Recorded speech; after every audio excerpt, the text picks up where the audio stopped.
Dans cette équipe, il n'y a aucun domaine dans lequel je suis le meilleur.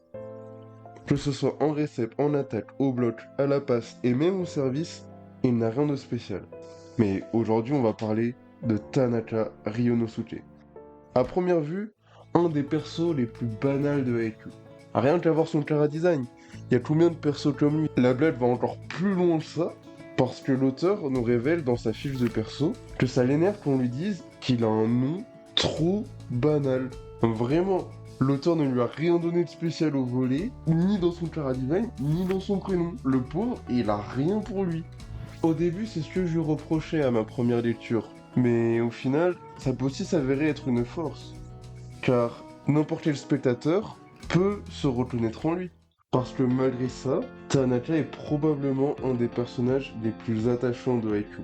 Que ce soit pour tous ses moments drôles avec Nishinoya ou sa relation avec Hinata. Ce n'est pas pour rien si Nishida, superstar du volet mondial, le fameux pointu japonais, se reconnaît en lui. あんな感じじゃないですか。でめちゃくちゃ好きで、全身で表現する感じがすごい好きで。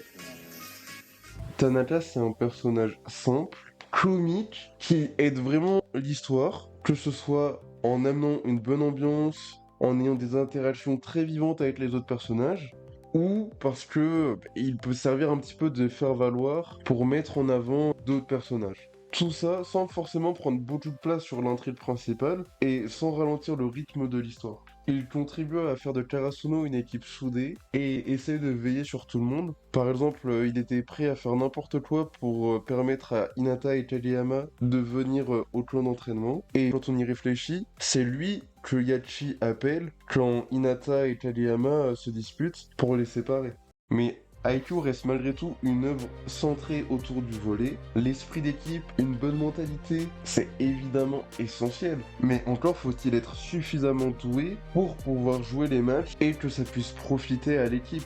On l'a vu au début de la vidéo, au volley, Tanaka n'excelle pas particulièrement. Il n'a pas la détente de Hinata, il dépasse pas les 1m80, pas non plus un surnom comme le gardien de Karasuno, et n'est pas considéré comme un génie. D'une certaine manière, il est comparable à Daichi, car ce dernier non plus n'est pas vraiment beaucoup mis en avant, mais lui, il excelle en défense, et ça reste le capitaine de Karasuno. Tanaka n'a ni son charisme, ni son autorité. Contrairement aux autres, lui n'a aucun moment vraiment marquant, alors que les occasions étaient nombreuses, que ce soit face à Aoba Josai ou Shirato Rizawa. Il ne s'est pas démarqué particulièrement. D'ailleurs, à la fin du match contre Ushijima, il viendra voir Tsuki et en plaisantant, il dira «Cette fois-ci, je te laisse la vedette».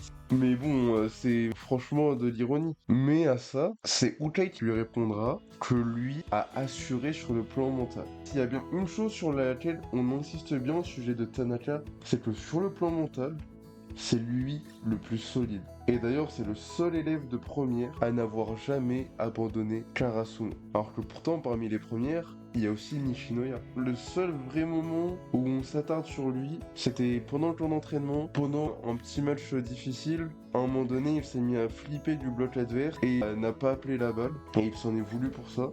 Mais à part ça, rien d'autre. Bon, il est bien admiratif de la diagonale de Pokuto, mais on ne le verra jamais s'entraîner à la reproduire, ou même juste aller lui demander des conseils. Il va falloir attendre la qualification au national de Karasuno pour le voir s'entraîner au service mâché. Et dans ce domaine, on a déjà Kageyama qui a une maîtrise parfaite du ballon, et Asahi qui a une puissance incomparable. Encore une fois, on n'a rien pour lui. Si ce n'est une fangirl. Mais au volet en tout cas, ça ne reste pas inaperçu par le coach des jumeaux Mia qui vont concentrer tous leurs efforts sur notre ailier, le prenant pour cible au service et au bloc. Le premier set contre cette équipe est incroyablement serré. Les deux équipes enchaînent les gros points et sont au coude à coude. Karasuno enchaîne les performances individuelles et leur cohésion en tant qu'équipe est plus grande que jamais. Mais dans toute cette bataille, il y a une interrogation dans la tête des spectateurs. À quoi il sert le show, à part hurler? On s'approche de la fin du set, quand l'erreur n'est plus permise, il va à l'attaque et se prend un gros bloc au 3 mètres. Matsumo a le service et compte le prendre pour cible, il s'y attend après tout. Il a l'habitude d'être pris pour cible. Il se prépare, mais c'est Nishinoya qui vient lui voler la balle, amenant par la même occasion une recette parfaite. Et c'est à ce moment-là que le Tanaka va se sentir complètement à la ramasse. Mais le jeu continue, car Asuno va avoir une première balle de 7 qui lui sera confiée et il va encore se prendre un bloc. Mais sauvé par Nishinoya, Inarizaki récupère la balle et passe par le centre. Tsuchi saute au bloc et Tanaka le rejoint. Il est présent et il n'a pas abandonné. Ça a permis à son équipe de faire une belle défense et on lui renvoie une seconde balle, même s'il n'a pas abandonné. Avec tous ses échecs successifs, se demandera qu'est-ce que j'ai accompli aujourd'hui. On se demande où est sa place et qu'est-ce que lui fait ici au milieu de tous ces monstres. Il s'élance.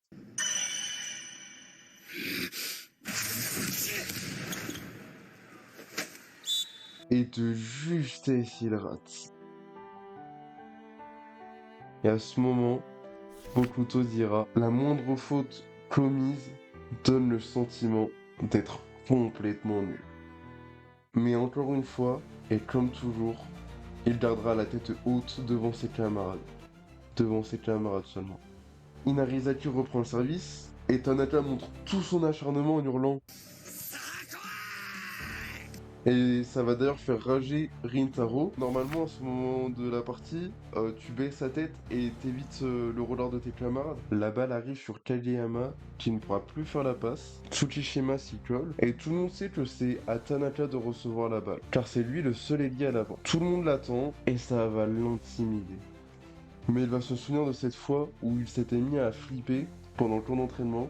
Il sait très bien que la vraie défaite n'est pas dans l'échec, mais dans l'abandon. Dans cette situation où l'équipe est privée de son passeur, elle a besoin d'un attaquant solide sur lequel elle peut se tourner quand elle est dans une situation compliquée comme celle-ci. Il veut répondre à leurs attentes et appelle la balle.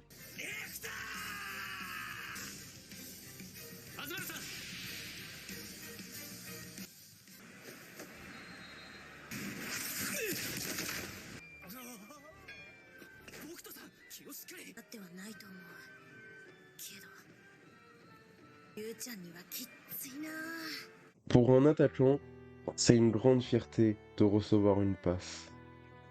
À votre avis, qu'a ressenti Tanaka à ce moment-là? Pourquoi croyez-vous qu'on a cette réaction de Bokuto? Lui qui a vu un joueur qu'il respecte se prendre un vent. Après avoir persévéré encore et malgré tous les échecs, sans perdre la face, on lui tourne le dos. Je pense vraiment que pour Tanaka, il n'y a rien de pire que de perdre la confiance de ses amis. Mais ce n'est sans compter la présence de notre petit Hinata Shoyo qui vient le voir et qui lui dit à quel point il a trouvé stylé d'avoir aidé Tsuki au bloc 2 actions plus tôt. Le match reprend et Osamu se prépare à attaquer au centre et il est rassuré de voir seulement Hinata au bloc. Mais à la dernière seconde, Tanaka, qui ne lâche décidément rien, rejoint Hinata et forme un double bloc, ce qui va permettre une belle réception. Kageyama a la balle dans les mains, il peut la confier à qui il le veut. C'est une balle de 7 et il va prendre un temps pour observer Tanaka qui était en train de cogiter. Petit, il était persuadé d'être un génie. Même au collège, et en fin de compte, même encore aujourd'hui, ça lui arrive de penser ça. Et même s'il a confiance en ses capacités physiques, au volley, dans son équipe, il est le meilleur nulle part. Et il est probable qu'il ne dépasse jamais les 1m80. En temps normal, il ne pense pas à tout ça. Mais de temps à autre, environ 2 à 3 fois par an, toutes ces pensées enfouies refont surface et viennent lui rappeler qu'il n'est rien d'autre qu'un type parfaitement ordinaire. Mais c'est justement pour cette raison, parce que c'est un mec ordinaire, qu'il n'a pas de temps à perdre à garder la tête baissée.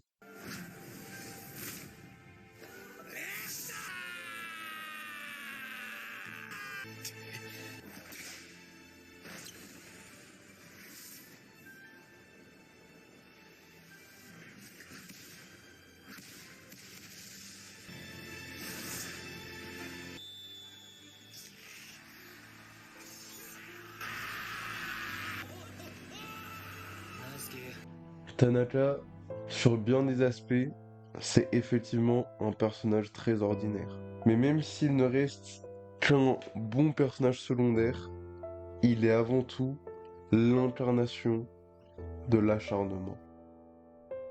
J'ai essayé quelque chose de différent pour cette vidéo. La première était beaucoup trop lente à mon goût. J'ai essayé de m'améliorer et j'ai essayé de tester une écriture un peu différente. Je pense que je préférais la première à ce niveau-là. Mais je trouve que je m'améliore sur les autres aspects. Et ça, c'est grâce à vous, grâce à vos retours. Merci pour tous ceux qui ont liké, qui ont commenté. C'est vraiment motivant. Ça donne vraiment de la force.